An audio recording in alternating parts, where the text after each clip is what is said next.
Laser hair removal कम खर्चे में कैसे कराया जा सकता है?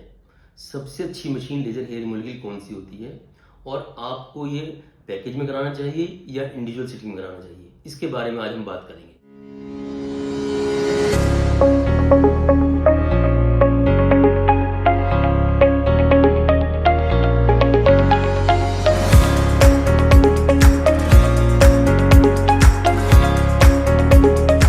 किस कंडीशन में लेज़र हेयर रिमूवल किया जाता है?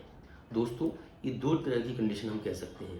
एक तो आता है जिसमें केवल फेस के ऊपर हेयर्स आते हैं, जैसे थायराइड के पेशेंट होते हैं या पीसीओएस के पेशेंट होते हैं, जहाँ कई हार्मोन्स का डिसबैलेंस होता है, तो उन केसेस में फेस पे हेयर आते हैं, तो वो एक केस हो गया। सेकंड केस होता है जहाँ patient full body hair removal कराना चाहते हैं, जैसे कई बॉयज़ होते हैं, गर्ल्स होती हैं, गर्ल्स में अगर थिक हेयर्स होते हैं वो कराना चाहते हैं, बॉयज़ हैं जो मॉडलिंग करना चाहते हैं या कोई भी ऐसे बिजनेस में है जिनको बॉडी को विदाउट हेयर रखना है, तो उसमें जाते हैं।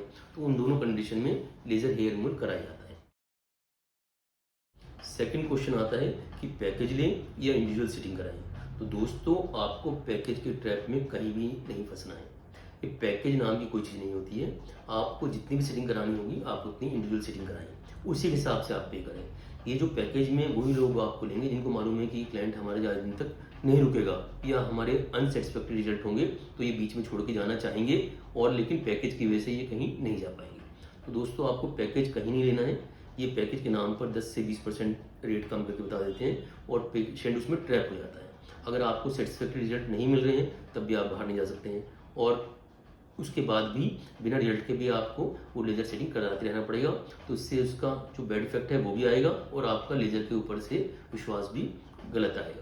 ठीक है, तो इसके लिए आपको केवल इंडिविजुअल सेटिंग करानी है। आप जिस सेटिंग का कराएंगे उस सेटिंग का आप पैसा दीजिए। अगर आपको रिजल्ट अच्छा मिलता है तो आप उसको कंटिन्यू कीजिए और रिजल्ट अगर अच्छा नहीं आता है तो आप डॉक्टर और मशीन चेंज कर सकते हैं। ये ऑप्शन आपके पास हमेशा होना चाहिए। सबसे अच्छी लेज़र मशीन कौन सी होती है हेयर रिमूवल के लिए? दोस्तों, इस टाइम में इंडिया में मार्केट में पूरी बाढ़ आई हुई है लेज़र मशीन्स की। हंड्रेड्स टाइप्स की मशीनें आती हैं, चाइनीज़ भी हैं, कोरियन भी हैं, इंडियन भी हैं और इधर उधर से आई मशीनें भी हैं। हर पार्लर वाले, हर स्टूडियो वाले, हर डॉक्टर अपनी मशीन को सबसे अच्छा कहते हैं, लेकिन ऐसा नहीं हो सकता है। देखिए, सब जानते हैं, तो जो सबसे अच्छी मशीनें होती हैं वो मशीनें कॉस्टली होती हैं। तो एल्मा लेज़र और लुमिनस, इनकी जो ओरिजिनल मशीनें होंगी वो सबसे अच्छी होंगी।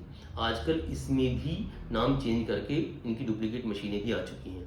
तो दोस्तों, मैं आपको एक बात बताना चाहता हूँ कि ये जो लेज़र हेयर रिमूवल है एक दिन का प्रोसेस तो है नहीं। इसके लिए 6 मंथ, 8 मंथ्स और कई बार 1 ईयर तक लग जाता है।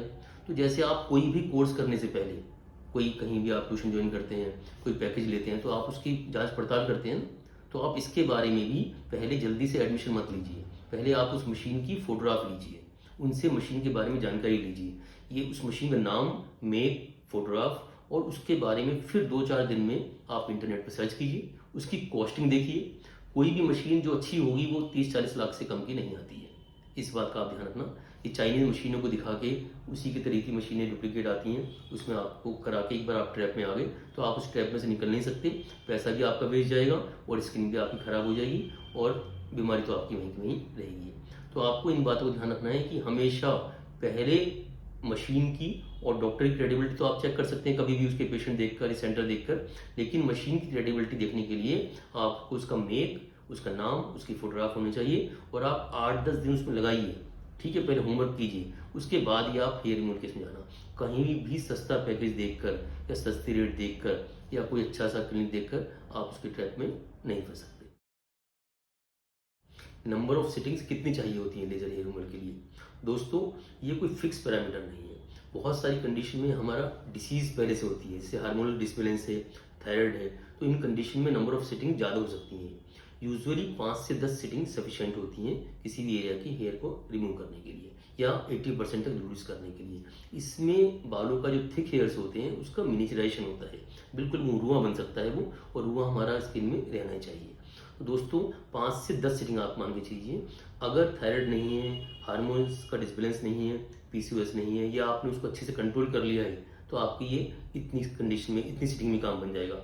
और आपका हार्मोन से डिसबैलेंस है, 10 सेटिंग के बाद भी आपके हार्मोन्स और ख़राब हो गए हैं या न्यू हेयर्स आने शुरू हो गए हैं तो आपको उसमें नंबर ऑफ सेटिंग ज़्यादा लेनी पड़ती है, उसमें मेंटेनेंस आप कह सकते हैं। लेकिन 10 सेटिंग के बाद जो मेंटेनेंस की कॉस्ट होती है वो बहुत कम हो जाती है। आप समझिए कि 5%, 10% या 15% ही होनी चाहिए actual rate.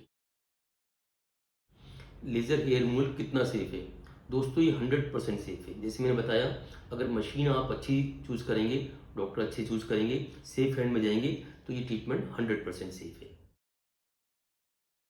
Pen pain laser hair removal में पेन यूजुअली नहीं होता है। अगर मशीन अच्छी होती है उसमें पेन बिल्कुल भी नहीं हो सकता है। चाहे आपके कितने भी थिक हेयर होंगे, अगर आप एल्मा लेज़र से कराते हैं तो उसमें ये पेनलेस होता है ये। तो आप कितनी भी नंबर ऑफ सेटिंग ले सकते हैं और धीमे-धीमे बाद में जाके तो उसका पेन जो थोड़ा बहुत नाम मात्र को होता भी है, वो 2-3 सेटिंग के बाद वो बिल्कुल फिनिश हो जाता है। अब क्वेश्चन आता है कि डॉक्टर साहब ये हमारे हेयर कब तक नहीं आएंगे? तो दोस्तों अगर कोई कॉज दोबारा से नहीं आता है तो आपका ये लेज़र हेयर रिमूवल जो होता है ये परमानेंट होता है। इसके बाद यूजुअली बाल नहीं आते हैं।